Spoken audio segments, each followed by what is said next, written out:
अब मैं अभी राजभवन से वापस आया हूँ। माननीय लेफ्टिनेंट गवर्नर साहब से मेरी मुलाकात हुई।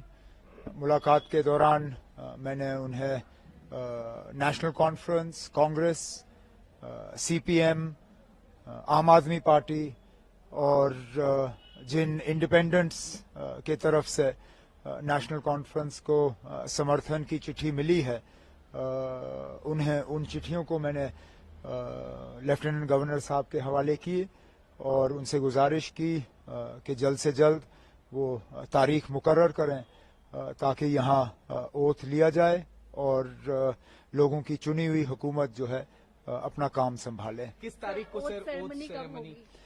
अब ये लंबा सिलसिला रहेगा क्योंकि ऐसा नहीं है कि एक इलेक्टेड गवर्नमेंट को दूसरे इलेक्टेड गवर्नमेंट का जो है में तब्दील होगा। सेंट्रल रूल है, यूनियन टेरिटरी है और गवर्नर साहब को एक अपने कागज तैयार करके पहले राष्ट्रपति भवन भेजने हैं।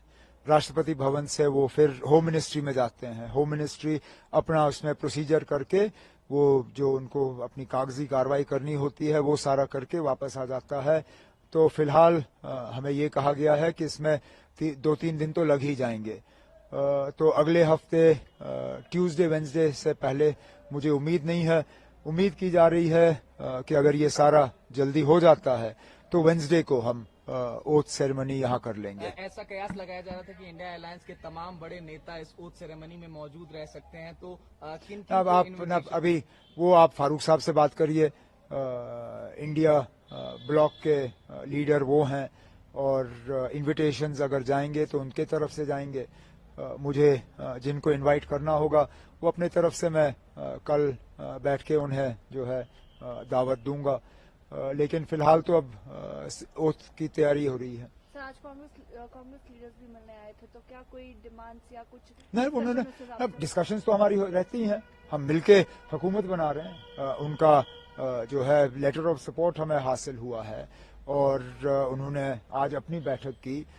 उनकी अपनी बैठक में उन्होंने अपने हाईकमांड को इजाजत दी कि वो सीएलपी का जो है फैसला करें, सीएलपी लीडर का फैसला करें।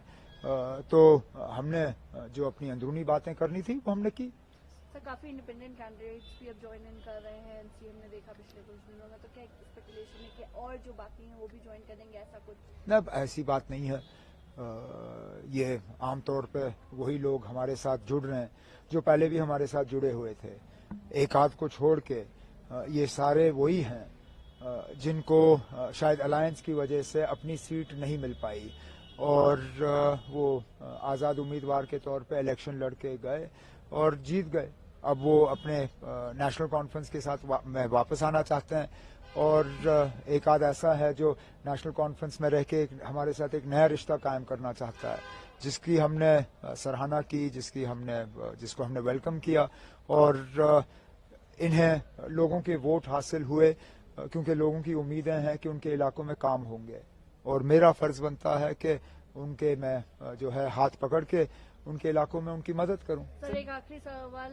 इल्तिजा मुफ्ती जी क्लेम कर रही हैं कि बिज बिहारा में एनसी के वर्कर्स जो है वैंडलिज्म कर रहे हैं, they are attacking their workers. How do मुझे कुछ नहीं कहना इसमें।